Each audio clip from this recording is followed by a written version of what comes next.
Read about the things that happen throughout the world. Don't believe in everything you see out here. Read all about it. Read all about it. Listen to the world.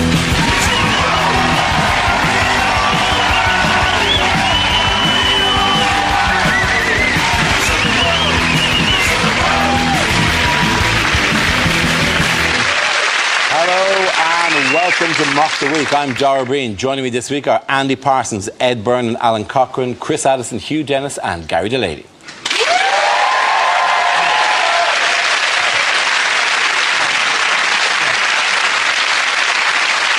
We start with a round called Headliners. Here's a picture of Labour's two Eds, Miliband and Balls, but what does MFIB stand for? Is it Miliband Fondle's Invisible Buttocks? Is Miliband so dull that the headline is, in fact, Massive Flag in Background? Is it Martian Freak Invades Britain? Is he apologising to Young Labour for their poll ratings, saying, my fault, innit, bruv? Is it just simply MFI bollocks? Why would they use that picture to randomly take on MFI? Two wooden characters. If we're just going to go with ones that have nothing to do with the picture, why can't we just say, my fanny is burning? It's the sentence that goes with MFIB. By the look of the flag, he's trying to knock some sense into a BNP rally. Is he saying, Mo Farah is black? Hang on, Mo Farah is British. I could understand him trying to convince him of that, but surely he doesn't have to convince even the BNP that Mo Farah is black. They are in serious denial. I mean, this summer has been very difficult for them. White man went very well in the 5,000 metres. What are you talking about? Or is it just quite simple? Is it man focuses in background? Is he trying to appeal to, you know, is he trying to show himself to be a bit more down to earth? And he's going, Mallorca, Faliraki, Ibiza, brilliant. Move to a correct answer, please. Mowgli's friend is Baloo. Is it Martin Freeman is Bilbo? No, it's not. I'll give the end answer Miliband. So Miliband something battle. Miliband fears irritating battle. No. Bowel. No. Irritable no, bowel. Not bowel. I think it's Miliband fights image battle. Very good. Thank you very much, Hugh Dennis.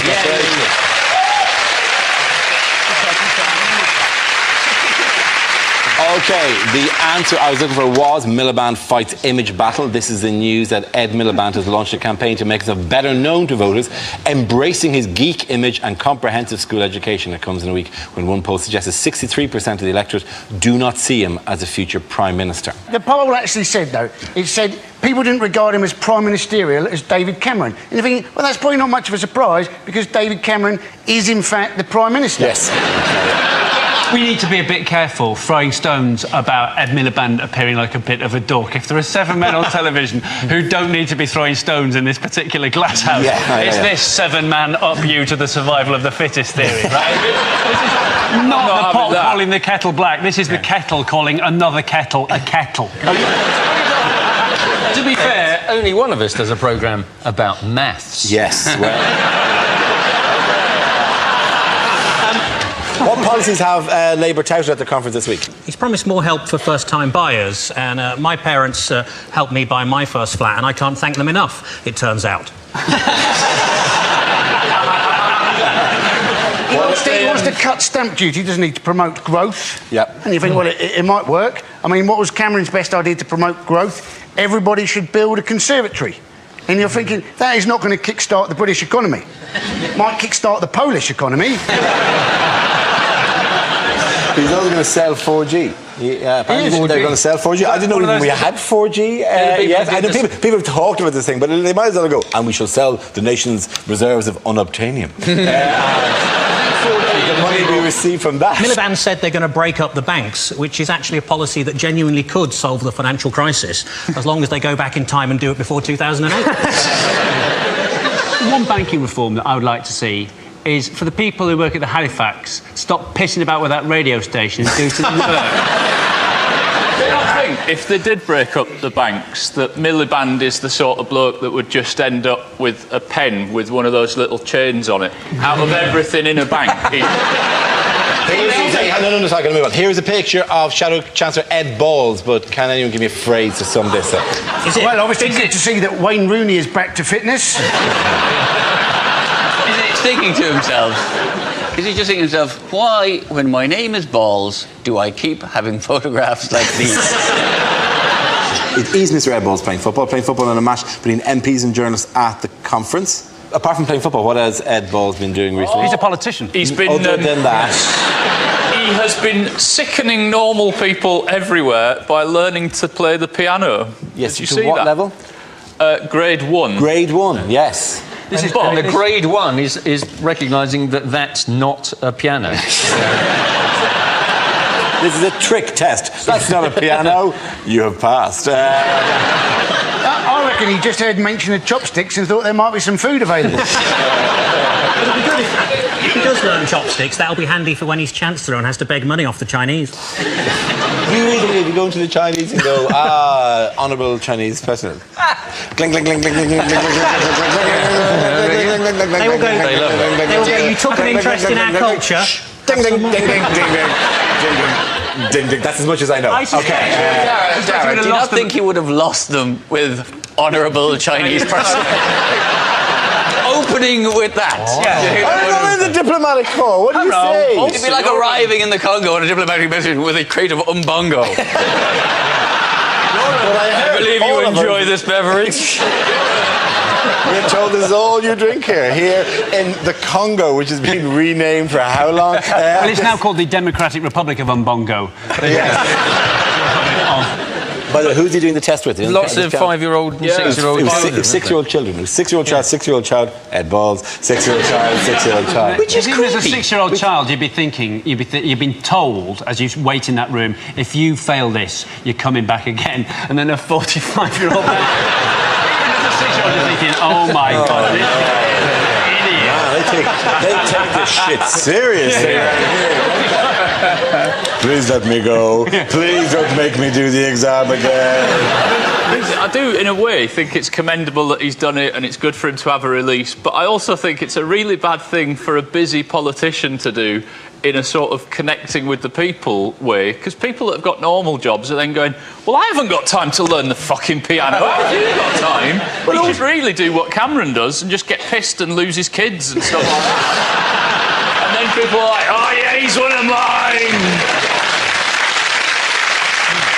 In other news, what did David Cameron do recently that no other serving British Prime Minister has ever done? Samantha Cameron. Yeah. That's true. But he also went on Letterman in the States, didn't he? Letterman was trying to trip him up by asking about British history, which is tricky because we've got a lot more of it than they have, right? And, you know, American history exams are really easy. They just have questions like, on what date was September the 11th? He did do all right, but he didn't know what Magna Carta meant, when in fact what he should have said, obviously, is what Magna Carta means is that we had civilised democratic government some 200 years before your country was discovered.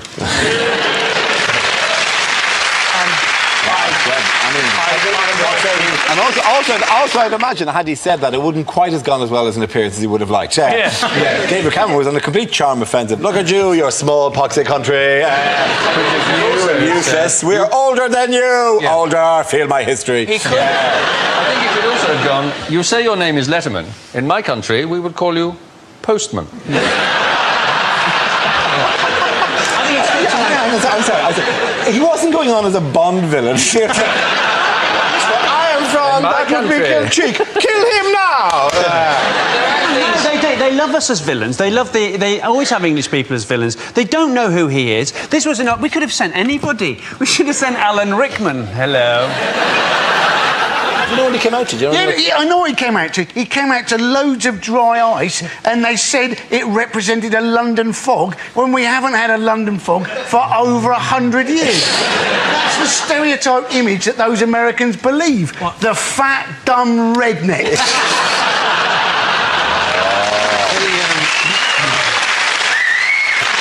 The closest we've currently got to a London fog is Boris Johnson at the moment. Either that Amy Childs from The Only Way Is Essex. What Boris Johnson did say was that he got it wrong deliberately because he didn't want to seem like he had Latin coming out of every orifice. Now, that sounds creepy, doesn't it? The thing about Boris Johnson, though, isn't it, is everybody thinks he's quintessentially English, but in fact he was born in America, named after a Russian, and looks like a Swedish person who's eaten another Swedish person.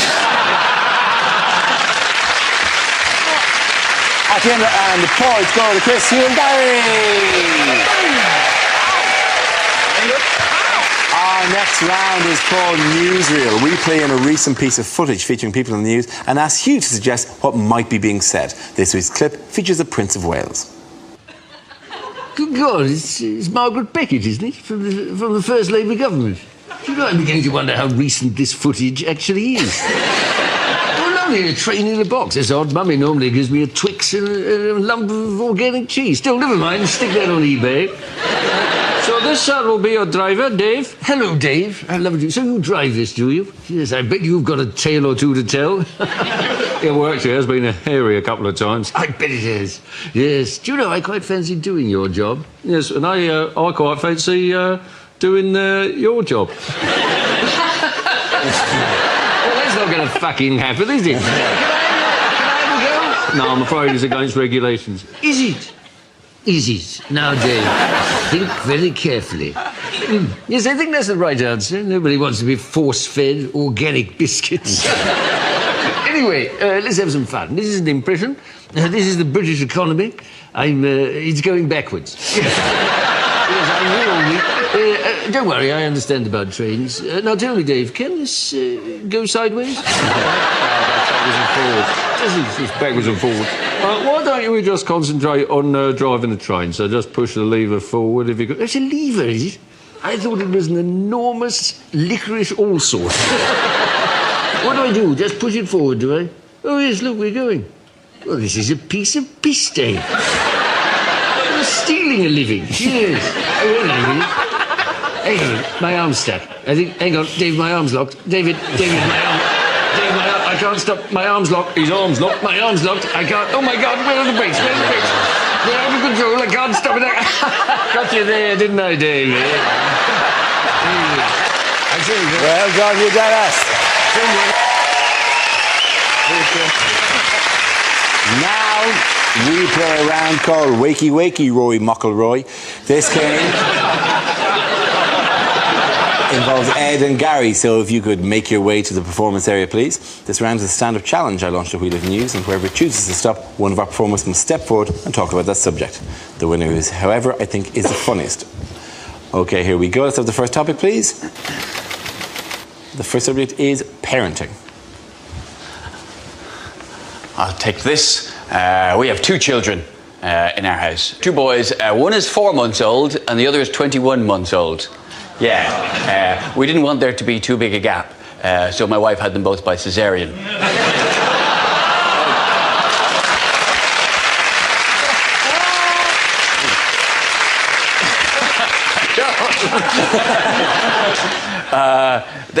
To be honest with you, the 4-month-old, he's already more of a man than I've ever been, because he's already mastered the art of the casual vomit, something I could never do.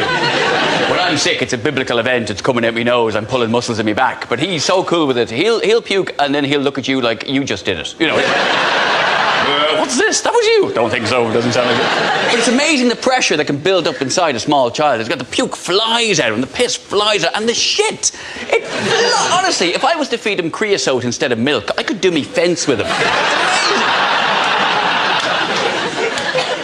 The thing we've been careful about, though, is even though I have 2 boys, I didn't name either of them after me, because I didn't want to have that big Ed, little Ed thing.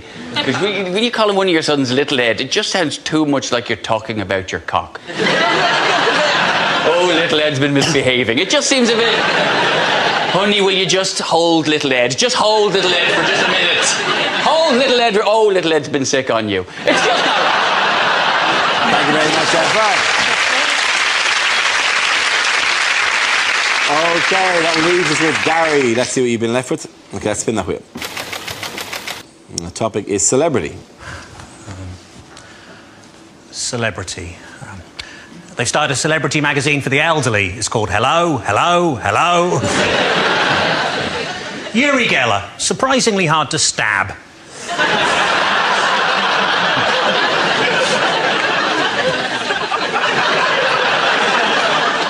Malcolm X chose that name rather than admit he'd accidentally put a kiss at the end of a text message. I went to see Walt Disney on Ice. Bit disappointing, it's just an old bloke in a freezer.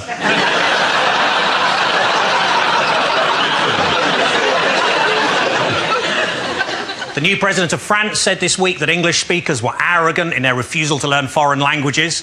At least I think that's what he said. But it all just sounded like haw-hee-haw, haw-hee-haw. And remember, that's not racist if it's about the French.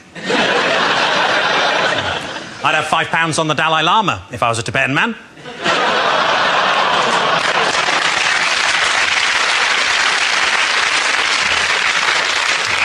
When they buried the man who invented Tetris, the whole cemetery disappeared.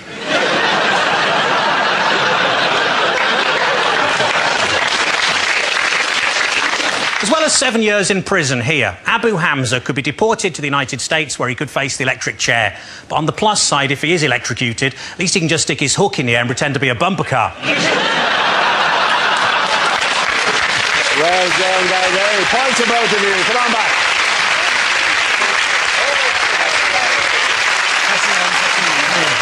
Our next round is called If This Is the Answer, What Is the Question? On the board are 6 categories. Gary, which category would you like?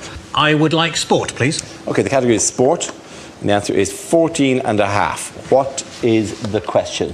Is it how many weeks does it now take Mickey Rourke to get an erection? Is it what glass slipper size?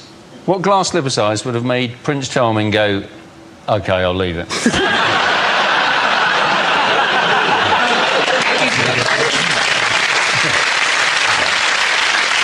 How many pubes do the band One Direction have?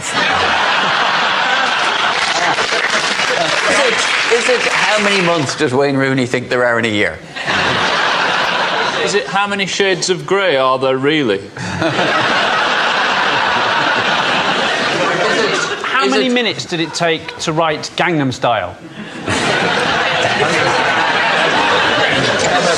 Is it how many pints? What about this then? How many pints would the 7 dwarves get through if Snow White was there and all of them were driving?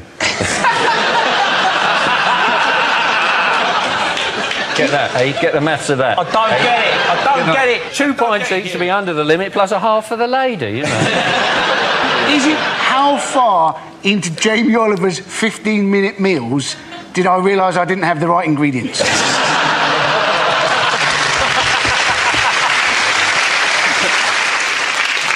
How many hairs has Dara got left? No, that's cruel. We're not going to win that. How many does it need to be cruel like that? Is it, in fact, how many points did the European Ryder Cup team get? Very good. Well done. Thank you very much, Aaron Carson. Yes. And the question I was looking for was, what was Europe's winning score in the Ryder Cup? This is news that Europe's golfers retained the Ryder Cup after producing a stunning comeback in a tense and exciting final day in Chicago. After trailing the United States 10-6 after 2 days' play, they produced an outstanding performance to win by 14.5 points to the United States' 13.5 points. Did you watch it? Yeah, it's brilliant, wasn't it? Yeah. I mean, the course was all set up, of course, for the Americans. They had very long fairways for their big hitters, not too much rough, so as they play their iron shots, and very few female spectators to distract Tiger Woods. Tiger Woods, of course, who lost the foursomes, which came as a surprise because he'd had so much practice. I've never seen such a thrilling game of golf, and I didn't see this one either. Do you love the American names, though? Because that's what I like most about it. Their captain was called Davis Love the Third. And I thought, that is a great name, but do I need to know that? That you love the third? I mean, I love the 18th, but don't go on about it. I'd like Dara to say it, though. What, Davis Love the Third? Oh, yeah, I know you wanted me to say. Sport. You wanted me to say the third, and then we're dancing with a pig under my arm. Yeah. That is exactly what I want. By the way, the Americans were 10-6 up, which is till then historically unassailable, practically away from home. But they had a rousing speech on the night before. Yeah. George For Bush. who? George W. Bush. George W. Bush. On the Saturday night, when it looked like the fight was won, George W. Bush came along and said the fight was won, and then the next day the fight was lost. How unlike George W. Bush to say the fight has been won, and then it turns out it's not. The US team can count themselves lucky they're not still on the course in bunkers doing that with mortars flying over their heads. Yeah, Bush walks out and goes, mission accomplished. Yeah. Cut to 2 years later, well, we hope to get our golfers out of the course some stage. We want to bring them back for Christmas. That's what we're hoping. Who needed a police car to take him to the first tee? Rory McIlroy. Wow, very good. Yes, you're absolutely right. His excuse was that the coverage on the telly was timed as being an hour on Eastern time, when in fact he was in Illinois. So it was an hour. There was an hour's difference. But the fact is, he was still watching the Ryder Cup on the telly. He was still there, going, "Oh, what's on? Golf. I love golf." That's the Where are these people up to? A lot of people standing around looking at their watches. What's he playing him today?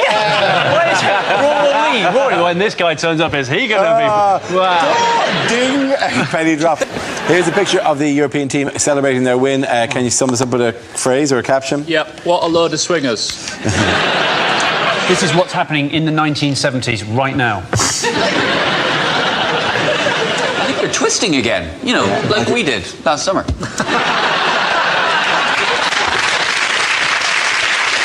Is this Marks and Spencer's launches its new looks like a dick range? Yeah. This year's lineup for Strictly looks a bit shit. Yeah. Is it Gangnam Style? Gangnam Style. It's a version of Gangnam Style. It's in fact Gingham Style. You think they look happy? You just see the bloke in the jacket shop. I sold them! I sold them! Somewhere there's a branch of Garfunkels with no tablecloths. In other news, what are you now able to do in this country at sunrise, midnight, or 3 o'clock in the morning? Watch this show on Dave. Yes. You can get married 24 hours, yes, can't you can. And Blackpool Tower say that they're very keen to have marriages at midnight. Of course, the advantage of getting married at midnight in Blackpool is that you can't actually see Blackpool. I think it's the logical next step, because there's already civil partnerships, so gay people can get married, and now weddings at 3 a.m, so ugly people can get married. The Home Office have said about this 24-hour wedding thing is that it means that they've increased the amount of choice people can have when planning their weddings. Right now, there's a nation full of engaged men going, "Oh, good, another choice." What I needed was more things to discuss in the planning of this poxy wedding. It's a weird ceremony to be able to do at 3 in the morning. To me, I think, you know, there's a definite market for 24-hour divorces or 3 a.m. christenings. The baby's awake anyway, darlings. Very good. Very good. You don't really think of it as a christening. I didn't think of it as a christening, more the wake we held for our sex life. First, you don't have to get married in church anymore. Then you get married at night. Who is this benefiting? Vampires. Yeah. Oh my God, that's exactly. It's just going to be a lot of Twilight-themed weddings. Oh, shite. All it's going to be. At the end of that round, the point's going to Alan, Erin, Andy. Now we come to scenes we'd like to see. So if everyone can make their way over to the performance area, I'll read out this week's topics and then we'll see what our panelists can come up with. Okay, here we go. The first subject is unlikely things for a sports commentator to say. They think it's all over, but Wayne Rooney is telling his hair surgeons that they've missed a bit. So just 2 laps to go, and then these dancers from Stringfellows will be heading home for the night. Tragedy strikes the Winter Olympics as the ski jumping is accidentally held next to a clay pigeon chute. And that's a 200-yard drive. Colin Montgomery there, too lazy to walk to get the paper. Well, with 200 metres to go, he is on the shoulder of the Ethiopian. I don't know if it's legal for him to be there, but it's going to slow him down a bit. Lewis Hamilton still leads, but there's trouble up ahead as Dick Dastardly and Muttley are digging a hole under turn 17.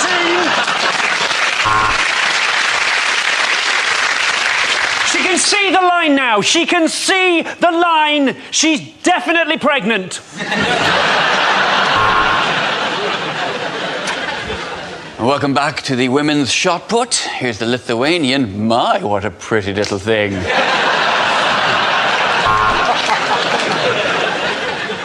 Well, let's go over to Epsom for the 2:30. There are 16 runners. Everyone else is riding a horse. What a race this is going to be. And after Andy Murray's recent appearance on television's Mock the Week, onto centre court we see the lolloping frame of Dara O'Brien. And that's an incredible right hook there from Abu Hamza. So, Boris Johnson, are you enjoying the Olympics? Oh, I'm terribly sorry. Claire Balding, are you enjoying the Olympics?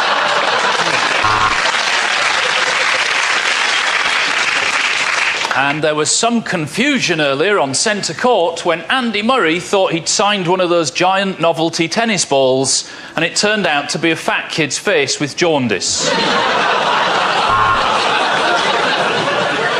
And the England team sticking with the classic 4-4-2 formation. This really is the most organised orgy I've ever seen. And Serena Williams remains unseeded for a second year. I can't help thinking that a bit of lippy and a push-up bra... OK, the next topic is bad things to say at a job interview. What do I think of nepotism? That's a good question, Dad. Yeah, I served for 10 years in Afghanistan. I was in the Taliban.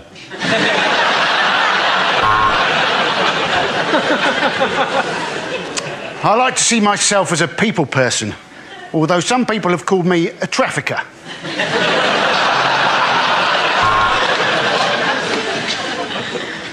So I'm just checking. You definitely don't do a CRB check.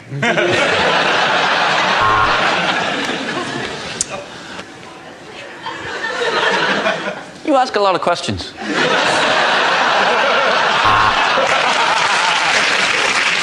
Sorry, could you repeat the question? My ankle bracelet's beeping really loudly.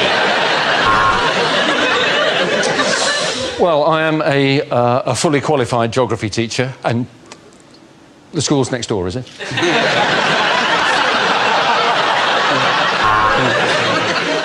If it were to take you on as an accountant, how do you think you'd cope with all the extra fanny you'd be getting?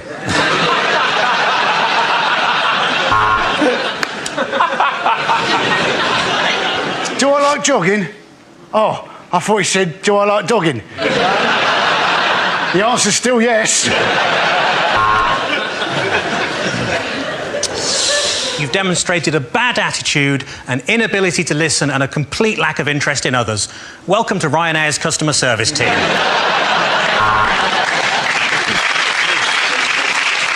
Why do I want to be a vet? Ketamine.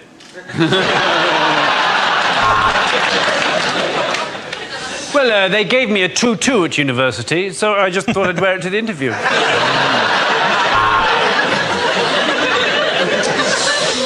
I'd say my three strongest points are attention to detail, a determination to see things through, yada, yada, yada.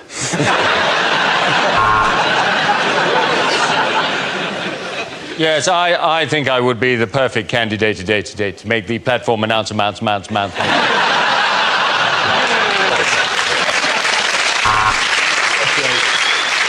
do I want to join the army? I just love a man in uniform. What would I do if I won the lottery? Tell you to fuck off. OK, that's it. End of that round. The points go to Chris, Hugh and Gary.